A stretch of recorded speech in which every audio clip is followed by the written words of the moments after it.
Tuhan bersamamu.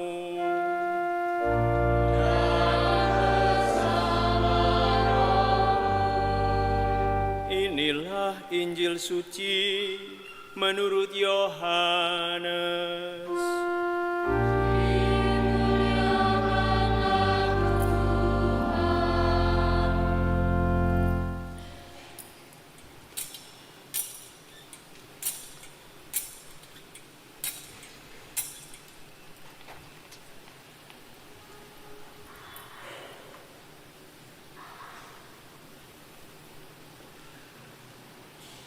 Pada perjamuan malam terakhir, Yesus berkata kepada murid-muridnya, "Jikalau kamu mengasihi aku, kamu akan menuruti segala perintahku. Aku akan minta kepada Bapa, dan Ia akan memberikan kepadamu seorang penolong yang lain, supaya Ia menyertai kamu selama-lamanya.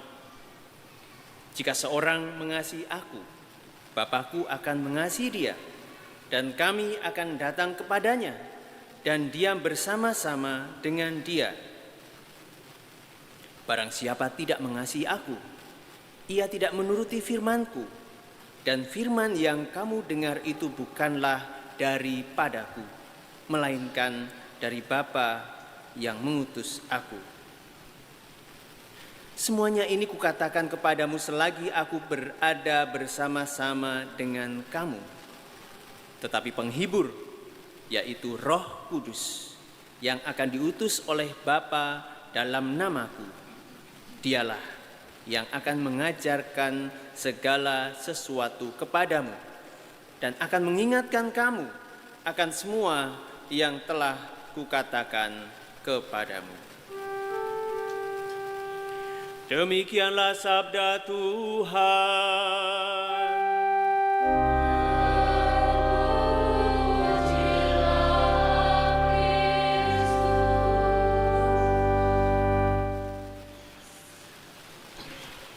Saudara-saudari terkasih, Roh Kudus, Tuhan Yesus menyebutnya tadi dalam bacaan sebagai penolong yang lain, sebagai penghibur. Kata Yunaninya parakletos atau paraklit, biasanya diterjemahkan sebagai penghibur atau comforter, tetapi juga sekaligus sebagai pembela, sebagai pengacara, advocate, atau juga sebagai penolong, helper. Jadi ini gambaran Yesus, Tuhan kita, akan Roh Kudus yang dikaruniakan kepada para murid dan juga kepada kita semua. Sebagai penghibur sekaligus pembela itu, Roh Kudus tidak akan pernah meninggalkan kita. Ia sungguh dekat dengan kita, seperti seorang pengacara yang baik, seorang pengacara yang setia, membantu orang yang tertuduh, yang dituduh. Roh ini adalah Ia yang hadir sungguh di sisi sebagai teman yang baik, sebagai pengacara yang memberi saran pada kita, yang akan mengatakan kepada kita bagaimana caranya membela diri dari serangan sang penuduh atau the accuser. Siapa itu sang penuduh? Kita tahu bahwa sang penuduh yang selalu memperdaya kita, yang selalu menipu kita, adalah sang iblis sendiri. Sang iblis inilah yang menaruh dosa dalam hidup kita. Dia yang menaruh keinginan untuk berbuat dosa, konkupisensia. Dialah juga yang menaruh keinginan-keinginan berbuat jahat dalam diri kita. Sebagai penghibur sekaligus pembela dan juga penolong, Roh Kudus mau dekat dengan kita tidak hanya dekat dengan kita, ada bersama kita, tetapi juga ada di dalam kita, memberikan pertolongan dari Sang Penuduh ini. Barangkali kita bertanya, seberapa dekatkah itu? Seberapa dekatkah Roh Kudus yang sudah dikaruniakan Tuhan kepada kita? Paus Fransiskus dalam satu khotbahnya pernah mengatakan Roh Kudus itu tidak seperti tamu yang datang ke rumah sementara saja lalu akan pulang. Tidak. Roh Kudus tidak seperti tamu. Roh Kudus diam tinggal di dalam hati kita, menjadi penolong kita juga ketika kita jatuh, Ia tetap mencintai kita. Saat pencobaan, Roh Kudus ini menghibur, membawa kita pada pengampunan dan juga kekuatan yang akan kita peroleh dari Tuhan. Tetapi sebagai teman yang baik, Roh Kudus ini juga menuntut. Tadi kita dengarkan juga dalam bacaan kedua dalam surat Rasul Paulus, bagaimana kita dituntut untuk hidup di dalam roh, untuk tidak mengikuti hawa nafsu kedagingan kita dan hidup dalam kedagingan kita. Maka sebagai teman yang baik, sebagai penghibur yang baik, roh ini juga roh yang menuntut. Karena dia teman yang baik, dia tidak berpura-pura, tidak menyembunyikan apapun, tetapi memberi saran dan mau untuk kita bertumbuh. Dia siap untuk mengoreksi kita ketika kita melakukan kesalahan. Saudara terkasih, itulah aspek pertama dari roh penghibur, dari Roh Kudus yang dicurahkan kepada kita. Aspek kedua adalah bahwa Ia juga adalah pembela. Dia adalah sang pengacara bagi kita. Pembela dari penuduh, sang iblis tadi. Bahkan Ia juga membela diri kita dari diri kita sendiri yang barangkali pada suatu masa hidup kita gagal untuk mengasihi diri sendiri, gagal untuk mengasihani diri, gagal untuk mengampuni diri kita sendiri.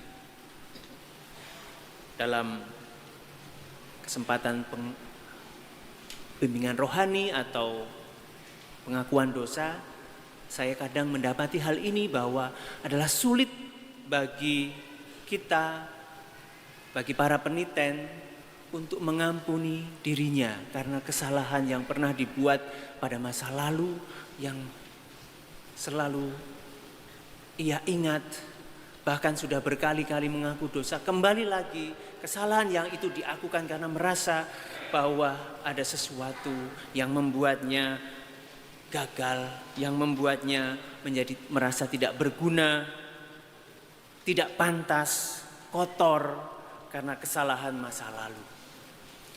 Ini jangan-jangan bukan koreksi dari Roh Kudus, tetapi dari roh buruk sang iblis sendiri yang mau untuk kita berkubang dalam dosa, untuk kita tidak berbahagia sebagai murid-murid Tuhan. Roh buruk sang penuduh itu memang penuh dengan tipu daya.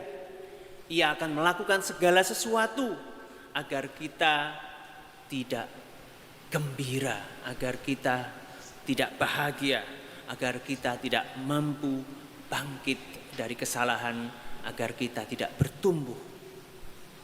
Roh penghibur yang juga pembela itu akan selalu mengingatkan kita untuk bangkit dari kegagalan, untuk kemudian berjuang untuk bertumbuh di dalam Tuhan.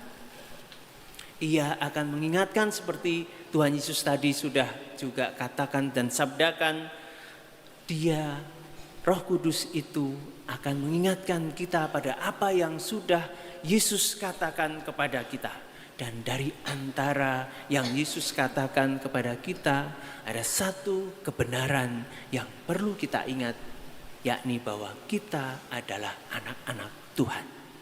Anak-anak Allah yang terkasih, yang akan selalu ditolongnya dengan penuh belas kasih meskipun kita dalam 1-2 masa hidup kita gagal.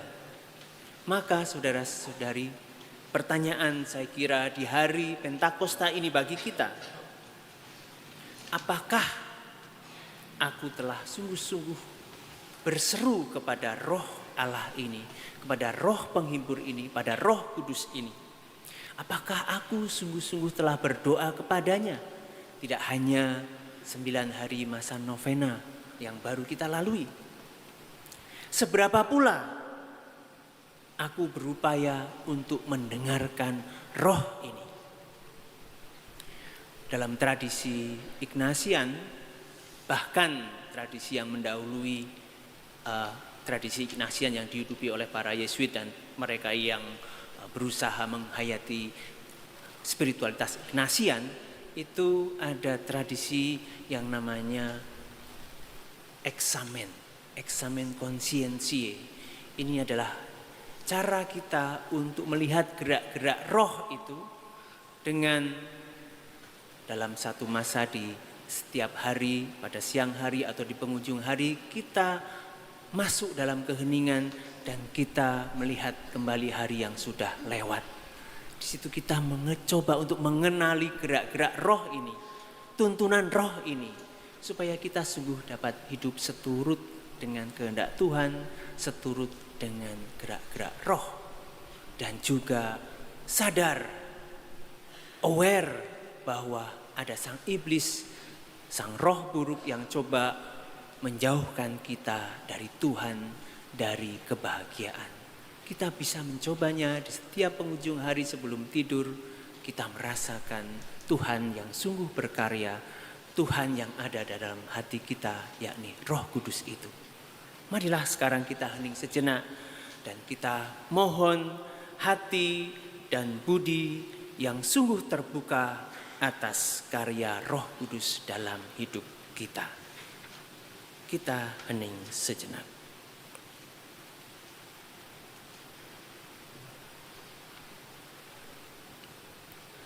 Kemuliaan kepada Bapa dan Putra dan Roh Kudus.